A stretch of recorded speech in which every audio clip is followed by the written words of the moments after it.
More from yesterday's explosive January 6th Select Committee televised hearings. One of the big revelations of the day, of course, was that Republican Senator Ron Johnson from the state of Wisconsin actually wanted to hand-deliver to Mike Pence an alternate slate of electors. This, of course, puts Ron Johnson right smack dab in the middle of that fake electors scheme. And of course, he had his aide reach out to Mike Pence's aide, who said, hey, Senator over here's got something he wants to hand deliver to Pence on the morning of January 6th. And Pence's aide, Hodgson, said no. In fact, the exact quote was, do not give that to him. So even Pence's aides were like, look, we're not taking part in any of this crap. But of course, this is the first time that Mr. Johnson has been directly implicated in this scheme, which by all measures appears, I'm not saying it is, but I'm saying it definitely appears to be illegal.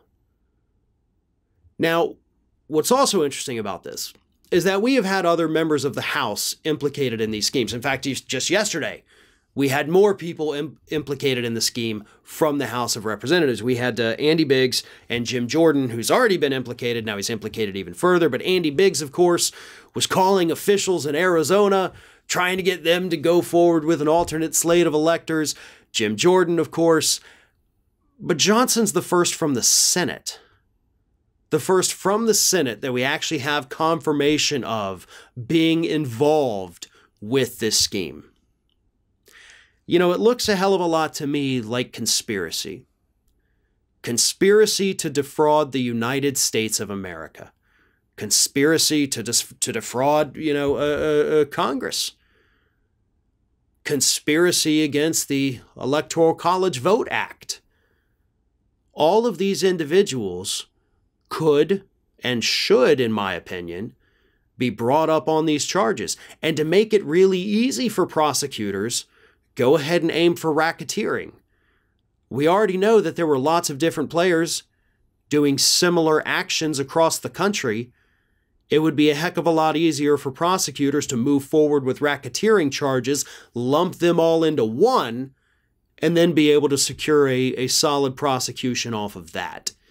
Maybe even go for some of the lower level people, get them to squeal, and get even more top dogs implicated in this scheme. But we have sitting members of Congress that tried to subvert the United States government. And they're still there. They're there right now. They're there today as elected officials in this country. And they were actively trying to overthrow the results of the 2020 election. Folks, it doesn't get much more serious than that. I know there's a lot of other very important issues in this country. I know we've got a lot happening. I know this isn't necessarily something that everybody wants to dwell on every single day. But this is deadly important. Sitting members of Congress basically tried to overthrow the government.